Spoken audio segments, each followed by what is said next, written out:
Superintendent Grenada Lathan says the almost $12 million deficit could be cut by more than half if Senate Bill 16 is passed. The bill would change the general state aid formula and make sure the money is going to the districts that need it the most. Senator Carl Levin claims Caterpillar has been shifting profits overseas since 2000 in order to avoid paying $2.4 billion in U.S. taxes. Traffic here at Maine University has been flowing for a few hours, but there are some features that will take some getting used to. Tonight's school board meeting is expected to start here at the administration building at 6:30. The big item on tonight's agenda, teacher layoffs. Well, Raja, it's a day of celebration here at the Salvation Army Emergency Shelter. It takes just 1 inch of water for a child to drown. That means a swimming pool like this can be a hazard.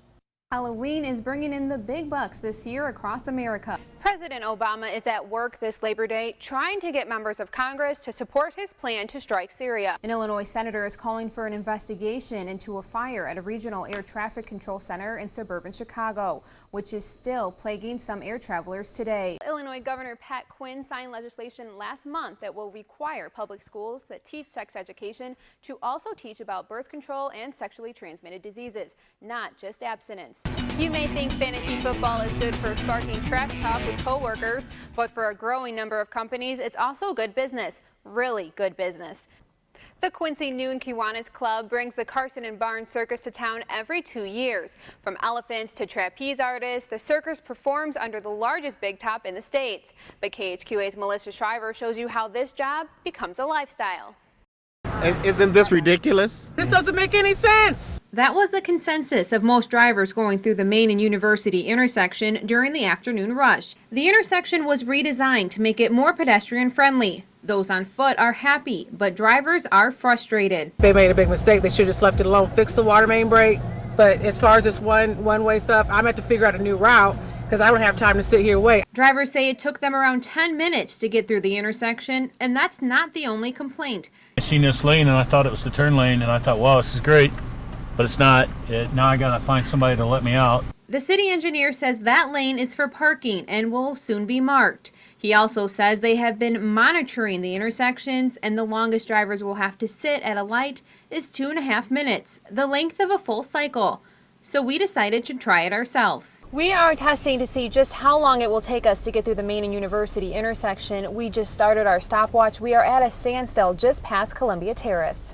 After sitting through 2 cycles of lights at the Main and University intersection, we finally went through. It took us 4 minutes and 8 seconds. The city engineer says they have received some complaints, but the situation is not considered a gridlock, and the department does not see this intersection as a failure. It's really nothing we didn't expect.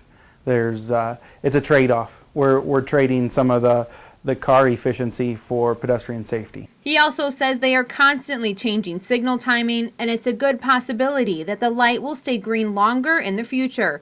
In Peoria, I'm Catherine Tellez.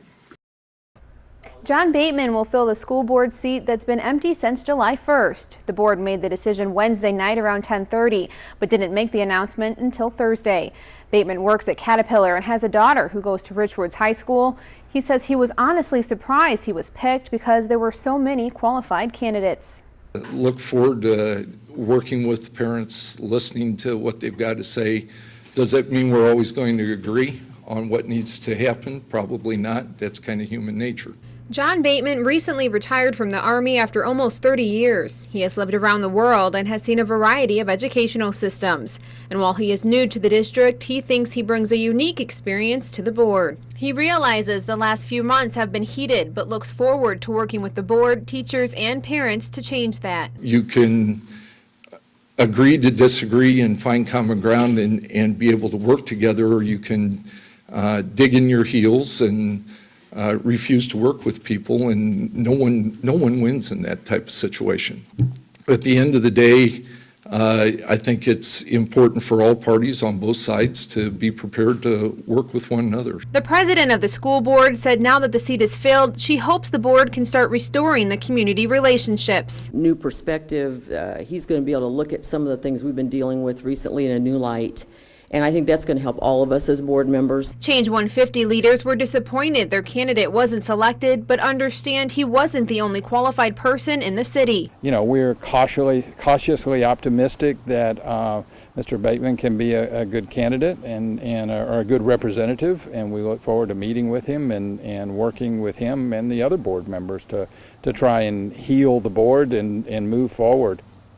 Bateman said he is willing to sit down and talk with the Change 150 group as long as it's a two-way conversation, adding that there are two sides to every story. Back to you. I was hurt. I was really hurt. Paula Johnson's home was a total loss after a tornado ripped through Washington last November, but her family is rebuilding. On Wednesday, she got one of more than 350 certified letters sent out to residents, telling them to clean up their properties. Johnson's letter specifically addressed the weeds on her lot. They are over the 8-inch ordinance. And I thought, wow, we got 10 months of compassion, and now we're getting the tough treatment, you know, without really what I would consider fair warning. Paula Johnson says this set of weeds is probably the tallest in her yard. They're about 2 feet tall. The rest of her yard is mainly dirt. But the city says the notices are necessary and officials can't pick and choose who gets them. We are being very strict in our enforcement, and I would even use the word extreme. The logic behind that is that prevents anybody from being able to say, well, what about my neighbor? Johnson says her husband doesn't go more than 2 weeks without trimming the grass and the weeds. It's probably going to take my husband 30 minutes with a weed whacker, no big deal, but it just feels like maybe a general letter not certified without the threats before we got threatened with a fine would have been nice. The city administrator says these letters are driven by families moving back home, and city officials want to ensure they're in a safe area. In Washington, I'm Catherine Tellez.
The Quincy School District has always taught abstinence first in its sex education classes.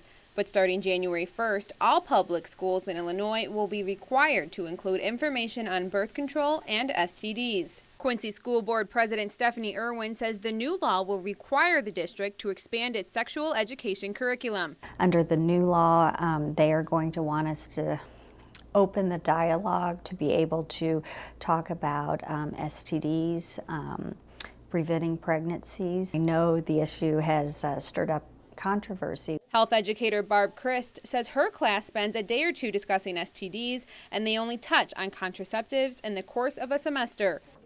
Starting in January, we're going to make a few little changes, but nothing major. We're going to definitely talk about our STDs, educate the students that it is abstinent-based. We would really prefer that, but we know it's not reality for some people. And then we're going to focus on the contraceptives to help them at least make better decisions, hopefully. Beverly Simmons is the director of family planning in Quincy. She says comprehensive education is key to students making healthy decisions. Abstinence is so important in what we do. However, they need to have the facts that could possibly lead to unplanned pregnancies, STDs, to help them make healthy choices. I think parents also need to be a part of that to give the values to the teens. If they would just piggyback on each other, I think it would be great. I think the more we can educate them to provide them with the choices, the better it's going to be for them. And with today's society, we have to make sure we educate them as much as we possibly can. Irwin says abstinence will remain the main topic at Quincy Public Schools. We're not going to be so naive to think that there isn't sexual activity occurring. Abstinence will be the main topic, but maybe, hopefully, we will educate some of those who don't always make the best choices. Simmons has been speaking with teens for 9 years. She says after getting the information, teens have a very different response to sex. Most of the teens that I talk to in the high school as well as the college age, they always say, I wish I had had this information earlier. If I had the information, I would have made different choices. While some parents may think giving kids this information encourages them to have sex, Simmons says the issue is really about providing education. Comprehensive education is not saying go out and have sex. In fact, it's more of saying these are your risk factors. Protect yourself if you choose to have sex, but abstinence is 100% effective. I'm going to be honest with you, by the time they're juniors in high school, I think they've pretty much made that decision. But I do know that when I provide information about different types of birth control, they're like, oh my goodness, I didn't know that, or I didn't know that side effect, or I didn't know this was really going to happen. And it makes them think twice. Catherine Tellez, KHQA News, Quincy.